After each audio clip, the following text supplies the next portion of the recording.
संक्षिप्त शिवपुराण विद्येश्वर संहिता अध्याय 5, 6, 7 और 8।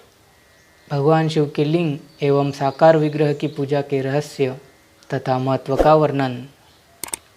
सूत जी कहते हैं, शौनक, जो श्रवण, कीर्तन और मनन इन तीनों साधनों के अनुष्ठान में समर्थ न हो, वह भगवान शंकर के लिंग एवं मूर्ति की स्थापना करके नित्य उसकी पूजा करे तो संसार सागर से पार हो सकता है।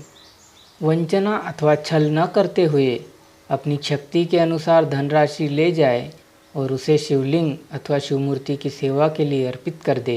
साथ ही निरंतर उस लिंग एवं मूर्ति की पूजा भी करे। उसके लिए भक्तिभाव से मंडप, गोपुर, तीर्थ, मठ एवं क्षेत्र की स्थापना करे तथा उत्सव रचाए। वस्त्र, गंध, पुष्प, धूप, दीप तथा पुआ और शाक आदि व्यंजनों से युक्त भांति भांति के भक्ष्य भोजन अन्य नैवेद्य के रूप में समर्पित करें। छत्र, ध्वजा, व्यजन, चामर तथा अन्य अंगों सहित राजोपचार की भांति सब सामान भगवान शिव के लिंग एवं मूर्ति को चढ़ाए। प्रदक्षिणा, नमस्कार तथा यथाशक्ति जप करे। आह्वान से लेकर विसर्जन तक सारा कार्य प्रतिदिन भक्तिभाव से संपन्न करे।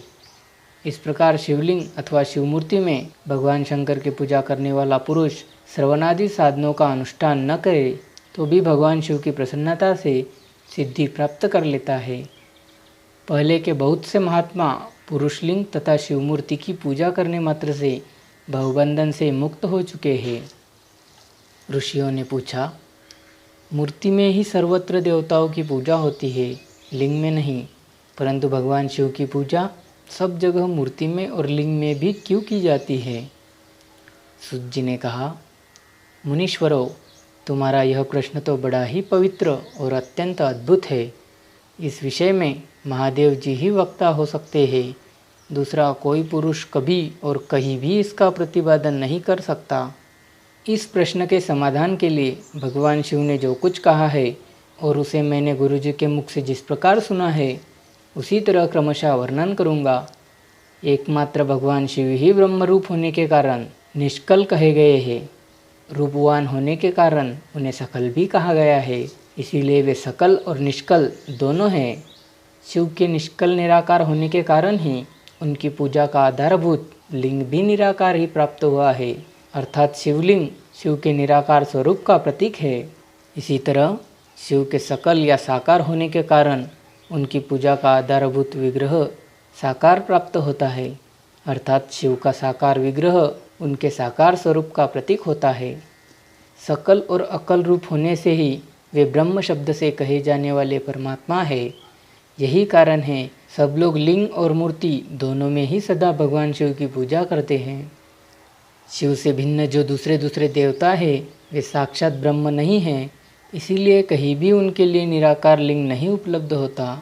पूर्व काल में बुद्धिमान ब्रह्मपुत्र सनत कुमार मुनि ने मंदराचल पर नंदिकेश्वर से इसी प्रकार का प्रश्न किया था।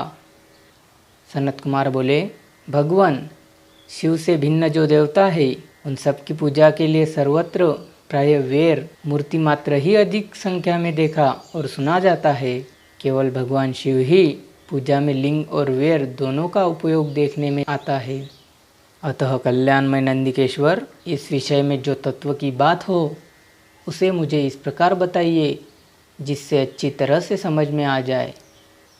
नंदिकेश्वर ने कहा, निष्पाप ब्रह्म कुमार, आपके इस प्रश्न का हम जैसे लोगों के द्वारा कोई उत्तर नहीं दिया जा सकता, क्योंकि यह गोपनीय विषय है और लिंग साक्षात ब्रह्म का प्रतीक है। तथापि आप शिवभक्त हैं, इसीलिए इस विषय में भगवान शिव ने जो कुछ बताया है उसे ही आपके समक्ष कहता हूँ। भगवान शिव ब्रह्मस्वरूप और निष्कल निराकार है, इसीलिए उनकी पूजा में निष्कल लिंग का उपयोग होता है। संपूर्ण वेदों का यही मत है। सनत कुमार बोले, महाभाग योगींद्र, आपने भगवान शिव तथा दूसरे देवताओं के पूजन में लिंग और वेर के प्रचार का जो रहस्य विभाग पूर्वक बताया है वह यथार्थ है। इसीलिए लिंग और वेर की आदि उत्पत्ति का जो उत्तम वृत्तांत है उसी को मैं इस समय सुनना चाहता हूँ। लिंग के प्राकट्य का रहस्य सूचित करने वाला प्रसंग मुझे सुनाइए। इस उत्तर में नंदिकेश्वर ने भगवान महादेव के निष्कल स्वरूप लिंग के आविर्भाव का प्रसंग सुनाना आरंभ किया। उन्होंने ब्रह्मा तथा विष्णु के विवाद, देवताओं की व्याकुलता एवं चिंता, देवताओं का दिव्य कैलाश शिखर पर गमन, उनके द्वारा चंद्रशेखर महादेव का स्तवन, देवताओं से प्रेरित हुए महादेव जी का ब्रह्मा और विष्णु के विवाद स्थल में आगमन तथा दोनों के बीच में निष्कल और आदि अंतरहित भीषण अग्निस्तंभ के रूप में उनका आविर्भाव आदि प्रसंगों की कथा कही। तदंतर श्री ब्रह्मा और विष्णु दोनों के द्वारा इस ज्योतिर्मय स्तंभ की ऊंचाई और गहराई, था लेने की चेष्टा एवं केतकी पुष्प के शाप, वरदान आदि के प्रसंग भी सुनाए।